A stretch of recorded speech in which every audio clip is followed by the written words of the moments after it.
Hey everybody, welcome to Mortgage Today for Thursday, October 26, 2023, and oh, what a day it was. I woke up this morning at UMBS. We're up on the day. What a glorious change of events.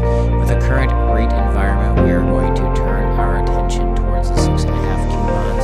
They were up 38 basis points this morning. At first glance, a 4.9 versus 4.3 result on the quarter 3 GDP should be the nail in the coffin of the bond market, but there are a few offsetting factors at play. The most notable in terms of U.S. economic data is the even bigger miss in final sales. The consumption component of GDP came in at 3.5 versus 4.5 forecast. This is consistent with a shift in demand that was alluded to by the Fed last week. Jobless claims came in at 210,000 on a 208,000 forecast. GDP came in at 4.9%. God, that's high. On a 4.3 forecast, it was 2.1 previously, so that's a pretty big increase, nowhere near a recession. Durable goods came in at 4.7 on a 1.7 forecast. The GDP deflator came in at 3.5% on a 2.5 forecast. It was 1.7 previously. GDP final sales came in at 3.5 on a 4.5 forecast, 2.1 previously. The PCE price index rose 2.9%, which is much lower than the numbers we have seen in the personal incomes and outlays readings. Excluding food and energy, the PCE price index rose 2.4%. This should be good news for the bond market, although it could explain why the GDP report seems so out of step with other indicators. If the government is underestimating inflation, it will overstate inflation-adjusted growth.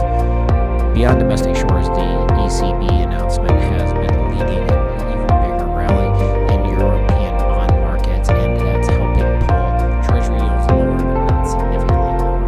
After a squabble over whether Fannie Mae and Freddie Mac shareholders are entitled to some of the moolah following the government's rather shady claim on enterprise profits, a federal judge has laid down the law quite literally. To break it down for those that have been under a rock, the shareholders accused the government of wrongfully pocketing enterprise profits. The court decided that they are owed simple interest because compounded is just too fancy, and it should be at a fixed rate. Shareholders get their due.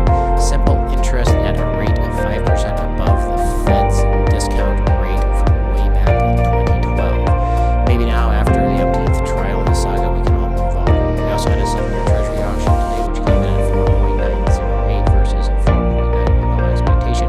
Bid cover was 2.7 versus a 2.55 average. Granted, 7-year notes aren't as big of a deal as 5s and 10s, but this certainly doesn't hurt. If anything, it's another endorsement of the 5% ceiling on the 10-year yields, as well as the general notion in the bond market consolidation ahead of next week's data. The auction result is all more impressive given that yields never backed up in advance. 10s have added several basis points to the day's gains after the auction. Next week is one of the most exciting and potentially significant weeks in quite a while. It has been a unique confluence of data, events, and background. This includes all the normal top-tier data associated with the first week of the month, a Fed announcement, a quarterly Treasury refunding announcement, the likely resolution of a consolidation pattern at the highest yields in more than a decade, and it's all occurring at a time when officials and friends are talking about the disconnect between the recent economic data and the increasing chorus of contrary anecdotes. Perhaps that helps explain the current week so far, which has seen big swings in both directions. Today's installment included a paradoxical reaction to a strong GDP data and then a logical reaction to a Treasury auction. At the end of the day, that 6.5 was up 73 basis points, as well as the 6% was, and we got almost the same reaction out of the Ginnie Maes. Our 10-year ended the day at 4.849, and that 2 to 10s is narrowing up quite nicely. I like seeing that. So like we said, the 6.5 is ending up at 99.23, which puts us just underneath this Fibonacci line, which has the 25-day moving average right above it. It's a pretty new graph, so we have to create some new ranges. We also got some earnings reports. Rhythm Capital, which is also known to most people as NewRez, reported better than expected earnings this morning. Book value per share rose 2.7% to 12.32, and earnings available for distribution was more than twice the quarterly dividend.